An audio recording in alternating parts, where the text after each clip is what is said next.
পশ্চিম মেদিনীপুর জেলার চন্দ্রকোনা ২ নম্বর ব্লকের বসনছড়া গ্রাম পঞ্চায়েত কার্যালয়ে সিপিআইএমের দলীয় পতাকা কাঁধে নিয়ে সিপিআইএম কর্মী সমর্থকরা গ্রাম পঞ্চায়েত কার্যালয়ে ঘেরাও করে বিক্ষোভ ডেপুটেশন কর্মসূচি পালন করে। তাদের দাবি, কেন্দ্র ও রাজ্যের যৌথ টালবাহানায় ১০০ দিনের কাজ বন্ধ হওয়ার জন্য তৃণমূল সরকারও দায়ী। বিগত ৩ বছর ধরে গরিব মানুষ ১০০ দিনের কাজ থেকে বঞ্চিত। কাজ হারিয়ে বিপাকে বসনছড়া গ্রাম পঞ্চায়েত এলাকার বহু গরিব মানুষ। এই দুর্দশার জন্য দায়ী রাজ্য সরকার, এটাই দাবি। অবিলম্বে ১০০ দিনের কাজ চালু করতে হবে ও খেটে খাওয়া সাধারণ মানুষকে ১০০ দিনের কাজ দিতে হবে, এমনই দাবি নিয়ে বসনছড়া গ্রাম পঞ্চায়েত কার্যালয়ে হাজির হয় সিপিআইএম নেতৃত্ব, কর্মী সমর্থক সহ সাধারণ মানুষ।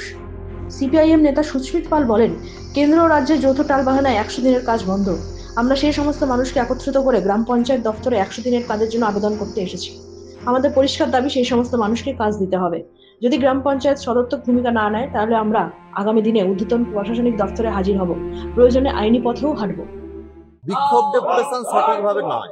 আমরা এসেছি সাধারণ খেটে খাওয়া গরিব মানুষ যারা ১০০ দিনের কাজ পেত, কেন্দ্র এবং রাজ্যের যৌথ টালবাহানায় তাদের ১০০ দিনের কাজ বন্ধ।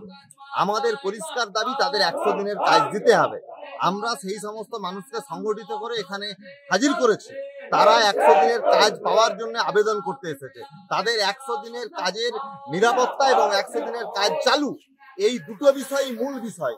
যদি এরা সদর্থক ভূমিকা পালন না করে, তাহলে সরকারের উচ্চতর প্রশাসনের কাছে আগামী দিনে আমরা এই বিষয়ে দরকার করতে বাধ্য হব, আইনি লড়াইতে যেতে বাধ্য হব। দেখা হলো প্রধানের সাথে? প্রধান এখনো নেই, এক্সিকিউটিভ অ্যাসিস্ট্যান্ট তিনি এখনো ব্যস্ত, এখনো আমাদের সাথে দেখা করেননি।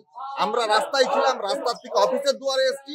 পরবর্তী সময়ে আমরা পুরো অফিস অকুপাই করে বসে থাকবো যতক্ষণ না আমাদের এই আবেদন উনি গ্রহণ করবেন। পশ্চিম মেদিনীপুর থেকে নিজস্ব প্রতিনিধির রিপোর্ট, এএনএম নিউজ। আরও খবরের আপডেট পেতে সাবস্ক্রাইব করুন আমাদের ইউটিউব চ্যানেলটি আর বেল আইকনে ক্লিক করুন নোটিফিকেশনস পেতে।